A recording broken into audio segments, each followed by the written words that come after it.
नमो तस् भगवतो अरहतो सम्मा सम्बुद्धस्स। नमो तस् भगवतो अरहतो सम्मा सम्बुद्धस्स। नमो तस् भगवतो अरहतो सम्मा सम्बुद्धस्स। साधु साधु साधु। पूजनीय कल्याण मित्र हमारे गुरु भंते जी को हमारा प्रणाम है। साधु साधु साधु। श्रद्धावान उपासक उपासिकागण, आज हम लोग अंगुत्तर निकाय में आने वाले एक सूत्र का अभ्यास करेंगे। अपरिहानीय सूत्र। यह सूत्र हम भिक्षुओं के लिए है। भिक्षुओं ने धर्म का अभ्यास किस तरह से करना चाहिए इसके लिए है। तो इसको देखते हैं। बड़ा सुंदर सूत्र है और बड़ा ही गहन अर्थ है। ठीक है। भगवान बुद्ध जी इस सूत्र में बताते हैं, चतुहि भिक्खवे धम्मे ही समन्नागतो भिक्खु। चार धर्मों से समन्वित भिक्षु अभब्बो अपरिहानाय, यानी परिहानि बिल्कुल भी नहीं हो सकती। संभव ही नहीं कि उसकी परिहानि हो जाए। ठीक है। निब्बान सेव शांति के, वह निर्वाण की दिशा में जाने वाला ही, निर्वाण तक पहुंचने वाला ही कहलाता है। कितने, कौन सी चीजों से? चार धम्मों से युक्त हुआ भिक्षु। यदि हम भिक्षुओं में, यदि भिक्षुओं में ये चार धर्म हैं तो वह, उसकी परिहानि नहीं हो सकती। भिक्षु धर्म से उसकी हानि नहीं हो सकती। वह निर्वाण की ओर ही जाने वाला रहेगा, ये बात निश्चित हो जाती है। कतमे ही चतु ही, कौन से चार? इधर भी कवे भिक्षु सील संपन्न होती। यहां कोई भिक्षु सील संपन्न हो जाता है, पहला धर्म है। दूसरा है इंद्रियेषु गुप्तदारो होती, अपने इंद्रियों पर सुरक्षा करने वाला, पहरा लगाने वाला होता है। भोजने मतन्यु होती, भोजन की मात्रा जानने वाला है। और चौथा है जागरियं अनुयुक्तो होती, जाग कर धर्म के अभ्यास में लगा हुआ है, जागते हुए धर्म का अभ्यास करता है। तो ये चार धर्म हैं, भगवान कहते हैं, जिसके कारण से कोई भी भिक्षु हानि नहीं हो सकती उस भिक्षु की, और वह निर्वाण के लिए, निर्वाण को ही बोध करता है करके। तो कैसे, इसका विस्तार भगवान बुद्ध जी ने किया है। भगवान बुद्ध जी कहते हैं, कांच भिक्खवे भिक्खु सील संपन्न होती। कैसे कोई भिक्षु सील संपन्न होता है करके। अब सील के बारे में भगवान ने कहा ना, तो वो भिक्षु का सील कैसा होना चाहिए इसके बारे में बताते हैं। इद भिक्खवे भिक्खु सीलवा होती। यहाँ कोई भिक्षु शीलवान होता है। कौन से शीलों से? पातिमुख संवर संगुत्तो विहरति। प्रातिमोक्ष में जो सील बताए गए हैं, प्रातिमोक्ष के जो संवर सील, संयमित होने के लिए जो शील बताए हैं, उनसे युक्त होकर संगतो विहरति, उससे आवृत होकर, उसके उसके वलय में, उसके बंधन में बंधकर वह अपना जीवन जीता है करके। अब भिक्षुओं के लिए देखा जाए तो 227 नियम है। अब वर्तमान में जिस स्थिति से देख रहे हैं हम, कितना मुश्किल हो जाता है उसका पालन कर पाना। कर पाए तो कितना लाभ है। भगवान क्या कहते हैं, जो संपूर्ण कर पाए उसकी हानि नहीं हो सकती। संभव, अभब्बो कहाँ है? अभब्ब यानी उस स्थिति को ही प्राप्त नहीं कर सकता। भब्ब यानी संभव है, हो जाएगा। अभब्ब यानी अभब्बो परिहाय, उसकी परिहानि हो ऐसा संभव नहीं, उसकी परिहानि नहीं हो सकती, है ना। तो कैसे? सीलवान होने से, प्रातिमोक्ष संवर सील से। 227 भिक्षुओं के नियम है, उसके अलावा कोटि संवर सील है। तो इन संपूर्ण विनय का अभ्यास करते हुए विहार करता है। आचार गोचर संपन्नो, यानी आने जाने, उठने बैठने आदि के प्रति बिल्कुल निपुणता से जानता है। जिसे हम एक साधारण शब्दों में कहें तो एटिकेट जिसे कहते हैं अंग्रेजी में, है ना। कैसे प्रॉपरली, कैसे बैठना चाहिए, कैसे उठना चाहिए, किस प्रकार का व्यवहार होना चाहिए, उसे कहते हैं आचार गोचर संपन्न। उसके बाद में अनुमतेषु वज्रेषु भय दस्ता, अल्प मात्र गलतियों की भय देखने वाला। थोड़ी सी भी गलती हो, अरे शास्त्र ने नहीं कहा है, अरे ये गलती धर्म की हानि करेगी मेरे लिए, उस तरह से चिंतन कर कर उन अल्पमात्र गलत कार्य के लिए भय को देखता है अपने भीतर में। अरे मेरे जीवन में ये कालिक हो जाएगी, इस तरह से चिंतन करता है। समादाय सिक्खति शिक्षापदेषु, जिन शिक्षा पदों को धारण किया है उनकी सुरक्षा करते हुए रहता है। एवं को भिक्खवे भिक्खु शील संपन्न होती, यदि इन गुणों से युक्त है तो वो भिक्षु शील संपन्न कहा जाता है। यदि भिक्षु इन गुणों से युक्त है तो उसे क्या कहा जाता है? शील संपन्न कहा जाता है। दूसरा प्रश्न, दूसरा कहते हैं भगवान बुद्ध जी, क्या कहते हैं? कथं च भिक्खवे भिक्खु इंद्रियेषु गुप्तदारो होती, कैसे कोई भिक्षु इंद्रियों यानी अपने इंद्रियों की सुरक्षा करता है करके। ये दूसरा धर्म है। कैसे? इद भिक्खवे भिक्खु चक्षुना रूपं दिस्वा न निमित्त गाय होती नानुव्यंजन गाय, चक्षु से रूप देखकर उन रूप के प्रति अल्पमात्र भी निमित्त को ग्रहण नहीं करता, उसके अनुव्यंजनों को, उसके आकार प्रकार को नहीं ग्रहण करता।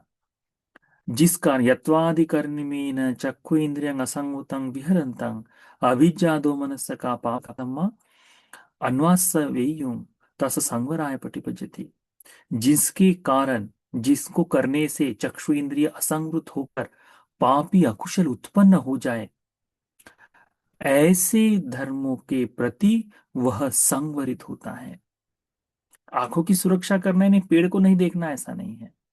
हम जो चल रहे हैं उसको करते हुए कामों का वो करना नहीं है, परंतु जिसको देखने से हमारे भीतर पाप या कुशल उत्पन्न हो, राग का चित्त जागे, द्वेष का चित्त जागे, जिसे देखकर, ऐसे धर्मों को पाप या कुशल में कह सकते हैं, है ना।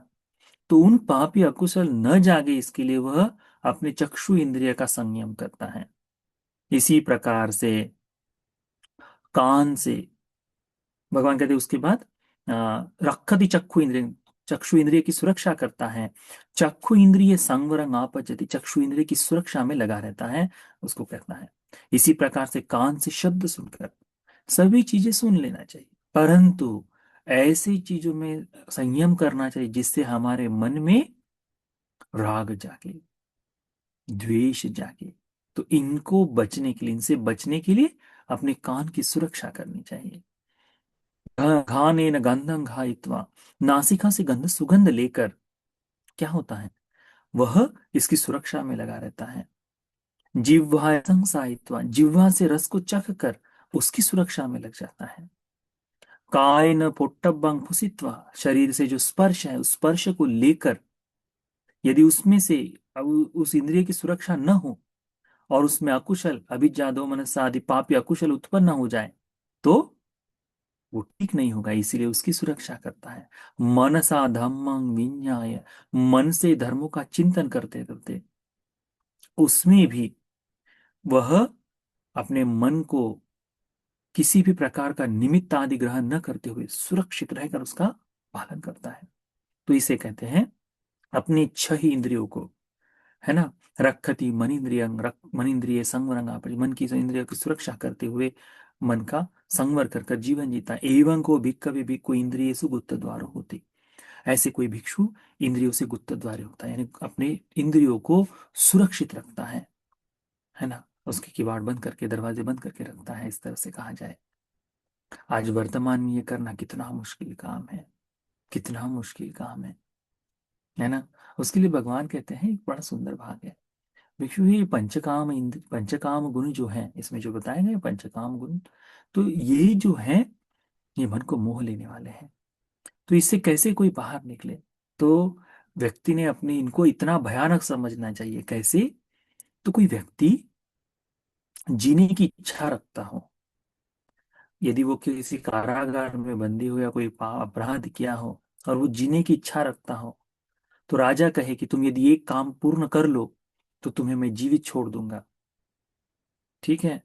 तो वो ये है कि यदि तुमको अपने तुम्हारे सर के ऊपर हो, या फिर हाँ, सर के ऊपर थोड़ा सा कुप्पी भर तेल लेकर चलना है ना, यदि उस तेल का एक बूंद भी नीचे गिर जाए तो तुम्हारे पीछे दो तलवारधारी लोग चल रहे हैं, वो उसी क्षण तुम्हें तुम्हारा घात कर देंगे। तो तुम्हें इस पूरे बाजार से चलना है करके। तो बूंद भी नहीं गिरनी चाहिए तेल की, ऐसे चलना है। तो सर के ऊपर रखकर ले जा रहा है। गाना सुनाई देता है, सारा नृत्य नाच आदि सब कुछ, हंसी मजाक सब चल रही है, जो जो चीजें आ रही है, इसका चित्त कहाँ लगा है। एक बूंद गिर गई, मेरी मृत्यु तय है। तो बिल्कुल इन सारी चीजों से मन को अलग हटाकर बिल्कुल सीधे जहां तक कदम है वहां तक चलेगा। क्यों? क्योंकि जीवन जीना चाहता है। इसी प्रकार भगवान कहते हैं कि वो भिक्षु भी धर्म को पूर्ण करने के लिए संयमित होकर, संवरित होकर जीवन जीता है। एवं को भिक्खवे भिक्खु इंद्रिय सुगुप्त द्वार होती, इस प्रकार से वो अपने इंद्रियों की सुरक्षा करते हुए चलता है ना। तीसरा कारण है, कथंच भिक्खवे भिक्खु भोजने मत्तन्यु होती, किस प्रकार से कोई भिक्षु भोजन की मात्रा को जानने वाला मात्रज्ञ कहलाता है।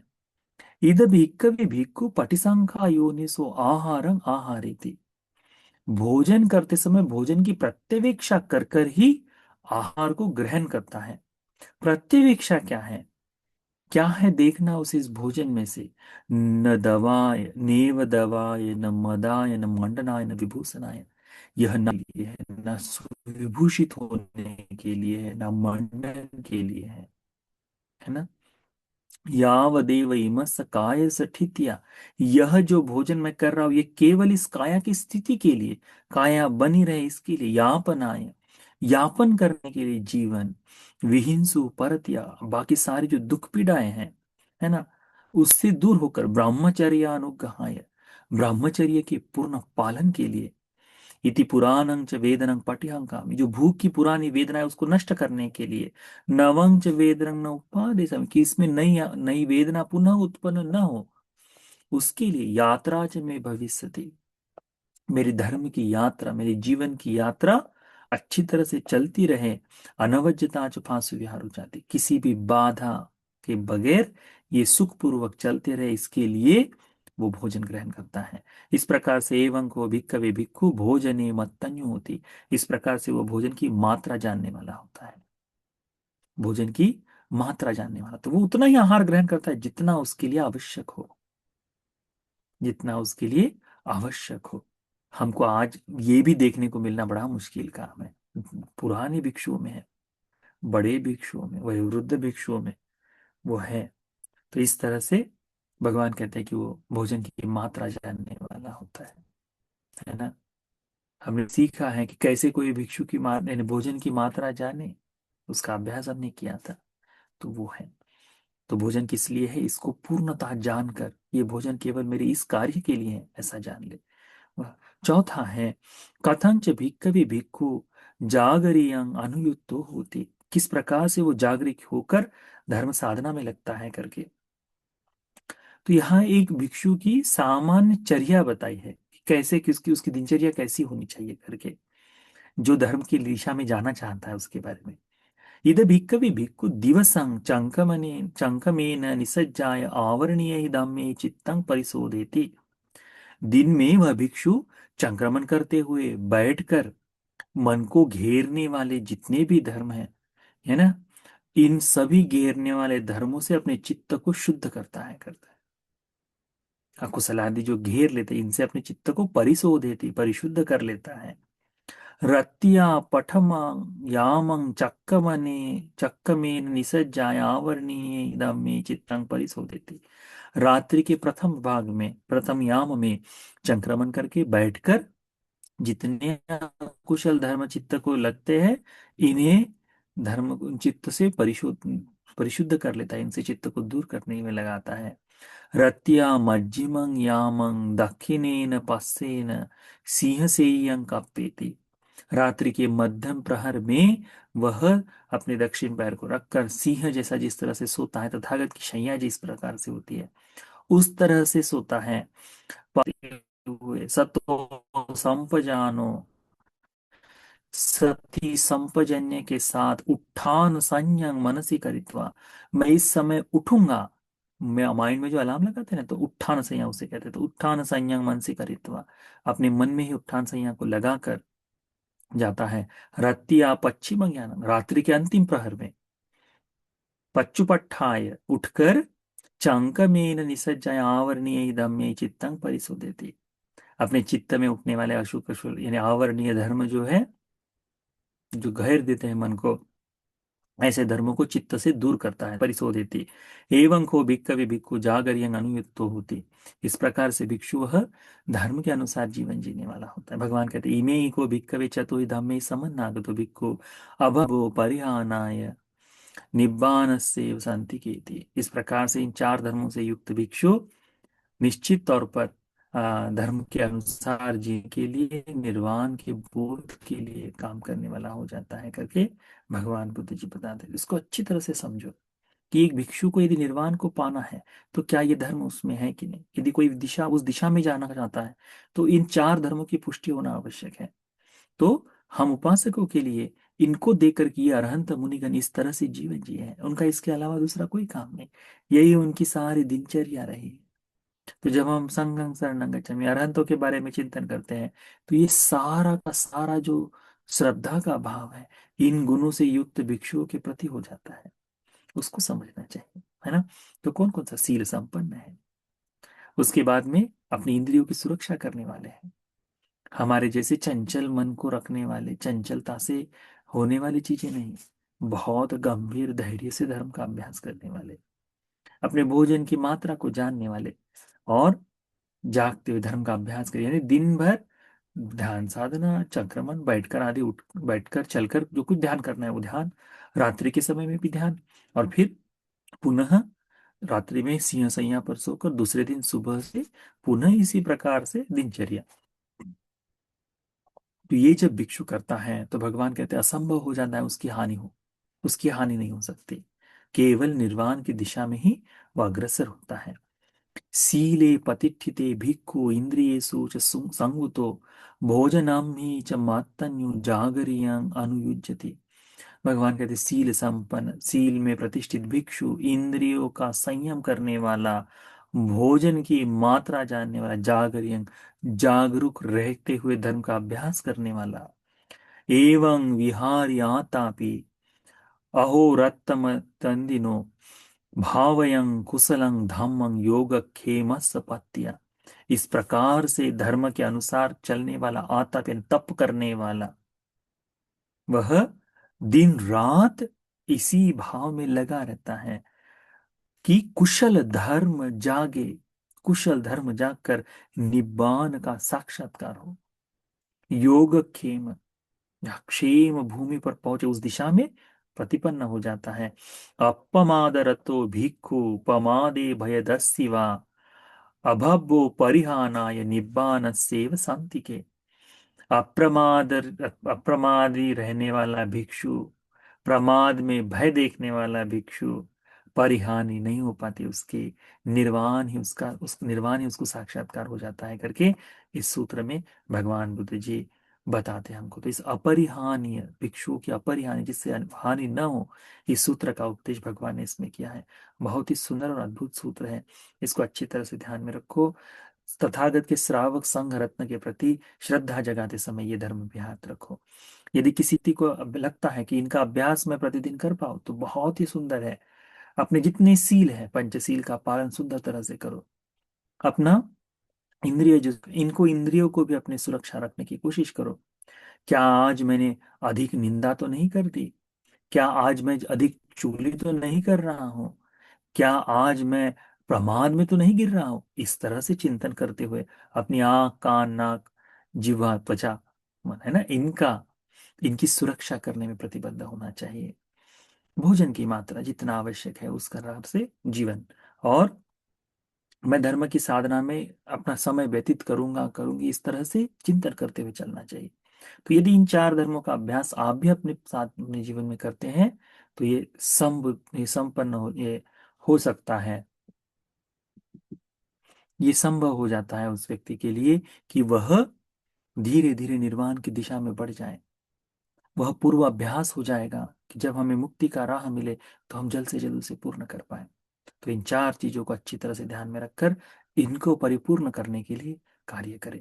तो यह अपरिहार्य, भिक्षुओं को अपरिहार्य के लिए जो भगवान ने चार धर्म बताए हैं, ये चार धर्म का उपदेश आपके मन में संघ के प्रति अचल ऐसी श्रद्धा जागने के लिए, श्रद्धा बलवान हो जाने के लिए, भगवान के बताए इस परिशुद्ध धर्म को अच्छी तरह से सीखते समझते हुए उत्तम चार आर्य सत्य को बोध करने के लिए ये पुण्य उपकारी हो जाए। साधु साधु साधु।